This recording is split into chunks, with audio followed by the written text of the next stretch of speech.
Some people go out of their way to create excitement, take risks. It's just a big adrenaline rush. I love the rush. Sense of freedom, I guess. I like the competition. I love what I do. The danger, the risk. It's part of the appeal for some people. But sometimes, the risks catch up with you. I broke my arm here. I've broken my collarbone. My head's pounding and ringing. And I kind of fell to my knees and looked up, and as was saying, you better go tell a trainer. It's no surprise that teens get hurt when they take these risks. But what about the risks that are a little less obvious? It's been kind of disappointing because beginning of high school season, I tore my ACL. I had to have reconstructive knee surgery. So, I was out for the whole year and the whole summer. And then now I played fall ball, and at the end of fall ball, I hurt my biceps. My knee locked, but my body kept going forward, and I heard it popping. There are risks that lie in activities you do every day. We used to go into the chat rooms and say that we were much older. When we're in the car, teenagers just get real wild. We turn up the music, start acting real crazy. It's like we're not paying attention to the road. It's like we're not paying attention to the cars beside us, but in front of us. Sports, the internet, driving. Have you thought about the dangers involved? What factors might lead teens to take unnecessary risks?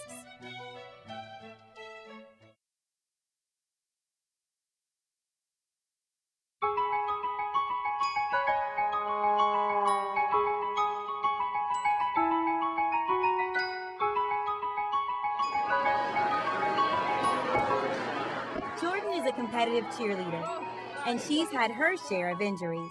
My neck, my knees, sprained ankles numerous times, wrists, elbows, teeth, back. I have tendonitis everywhere. When she hurt her neck, she was trying a new tumbling run.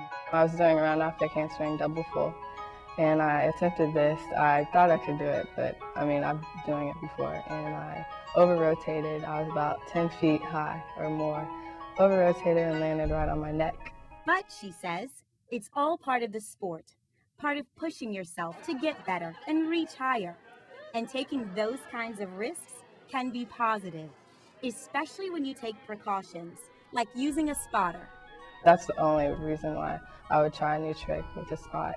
And then after, I have to have confidence to do it. I think any sport is dangerous, but it's your decision to do it. And if you really love it, then you have to take the chance to get injured. But I just think it's your choice, especially to do a new trick. And there will always be pressure to try something new. Jump higher, go faster, push yourself further. From your friends, your parents, yourself, or your coach. But you're the one who has to make the decision. Can you do it? Is it too dangerous? Are you pushing your body too far? It's hard to stand up to coaches, especially, it sounds kind of almost wrong, but the good coaches are the ones that are going to be able to push you. I think you should always, try your best in something, but when it gets to the point where it starts, affecting your life and starts, seriously affecting your life for the worst, then I think the final decision should be up to you, and you should, you have to find the courage to, change that. The players themselves have a duty to understand the obvious risks associated with the sport, to understand their own limitations, and that the coach is going to push them, and that this is a competitive environment, and they should respond.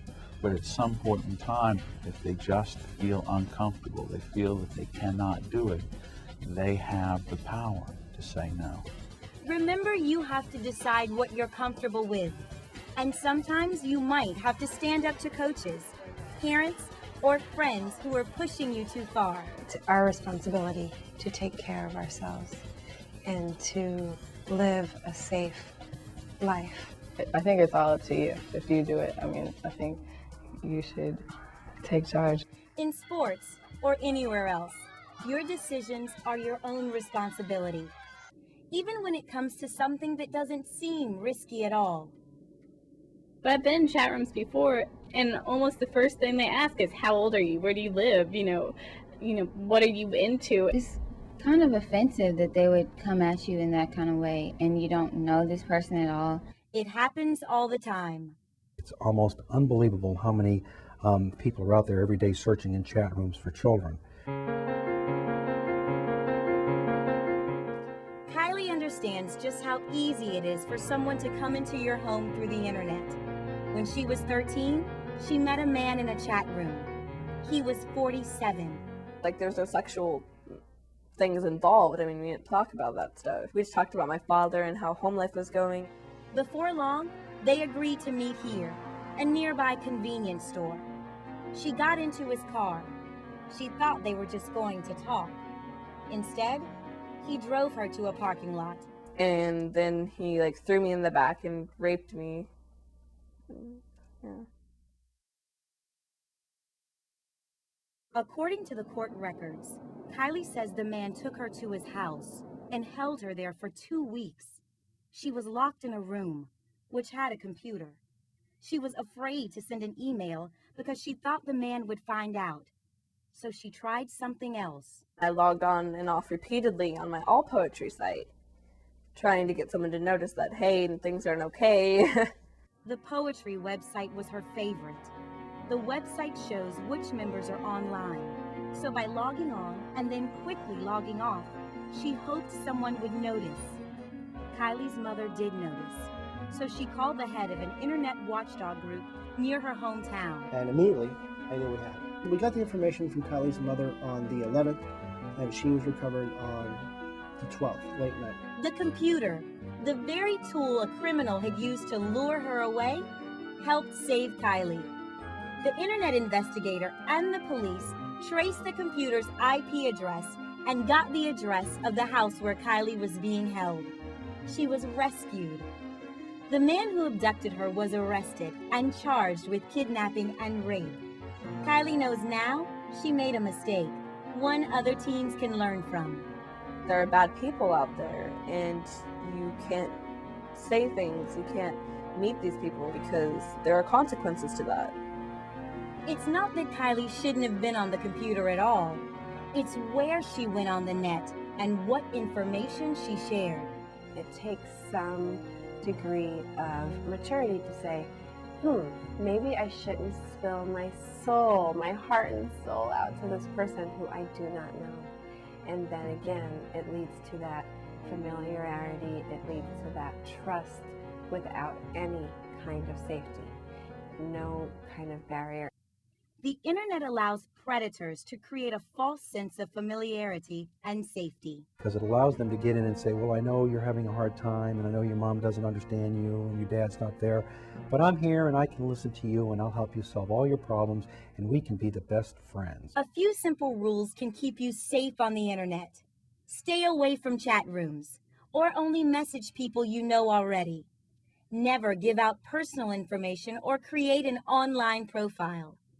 And if you're ever uncomfortable with a message or a website you see, tell someone. And never, ever agree to a face-to-face meeting with someone you've met online. I don't know, it's hard because I know what it's like being a teenager and you're hard and thick-headed and don't care what anybody else says. But it's not okay, I mean, to put yourself in a situation that I put myself in. Because common sense tells you, wow, you shouldn't do this.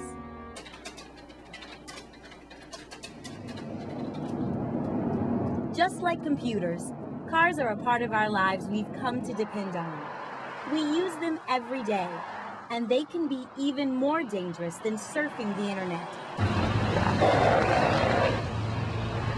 Car crashes are the leading cause of death for people aged 15 to 20. Every hour of every day, a teenager dies in a car crash. Many of those deaths happen because of alcohol, speeding, racing. But not everyone who gets in a wreck, who gets hurt or killed, is taking crazy risks. Nate is a pretty careful driver. He wears his seatbelt every time he drives. But his passengers? Most cases, I really don't enforce everyone else wearing a seatbelt in my car. But researchers have found that it's not just the unbelted passenger who's in danger. Upon impact, backseat passengers often fly forward, hitting the people in front with deadly force. That weight is what's going to kill you. That person who may weigh 110 pounds sitting in the back seat could impact you wearing in the front seat with your seatbelt on, could hit you from behind with more than 1,000 pounds of pressure. Research also indicates that front seat passengers are 5 times more likely to be injured or killed in a crash if their backseat passengers are unbelted. It's kind of weird thinking, that, a friend of mine, sitting in the back seat could easily just crack my skull. Not a pleasant thought, but it sure gives the driver some leverage when he's telling his passengers to buckle up. Say, let me talk to you. Let me tell you why I'm telling you this. If you don't want to wear it, that's your own business. But when you're in my car, you need to. And this is why. You can kill me, you can kill yourself, and you can kill other people. Everyone has heard for years about buckling up. But what else affects your safety when you're on the road? Sometimes you're only using one hand on the wheel, and you can easily get distracted by talking to other people. Kids get in accidents every day, and I know part of it is they're either having too many people in the car or they're on the phone. When I'm dialing numbers or something like that, I'll caught myself kind of drifting off. In fact, research shows that a teen on a cell phone has the reaction time of a 70-year-old.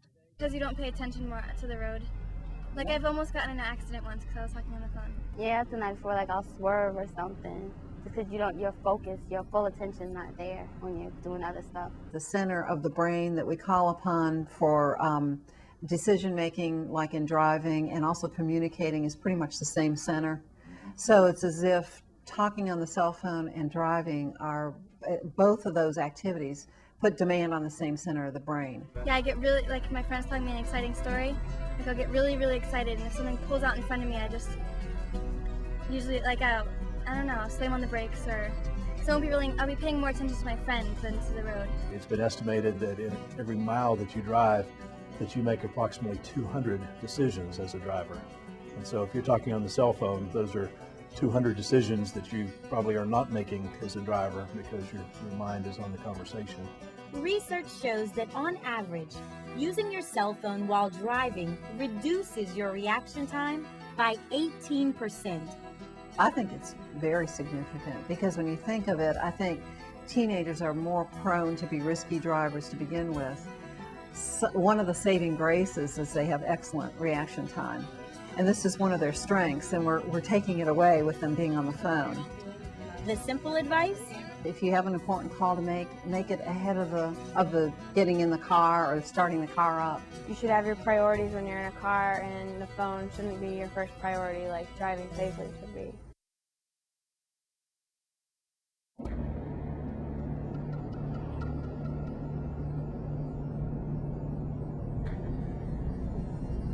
Driving, the internet, sports.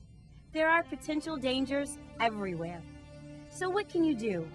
Where's the line between not thinking at all about the risks and obsessing over all the things that could happen? How can you control risks and still have fun? Because there's a difference between a healthy risk, one that, betters yourself, and a risk that is detrimental and harmful. That's the difference between trying a new trick and riding without a helmet. Driving on the highway for the first time and driving 20 miles over the speed limit. It's up to you to make the right choices because you're the one who will have to deal with the aftermath of bad decisions. You can't blame someone else if you got into a car wreck and, your buddy's head went through the windshield, or you were driving with the radio so loud and speeding that you didn't hear that Big Mac truck next to you and you got into an accident or accidentally didn't see the child running across the street.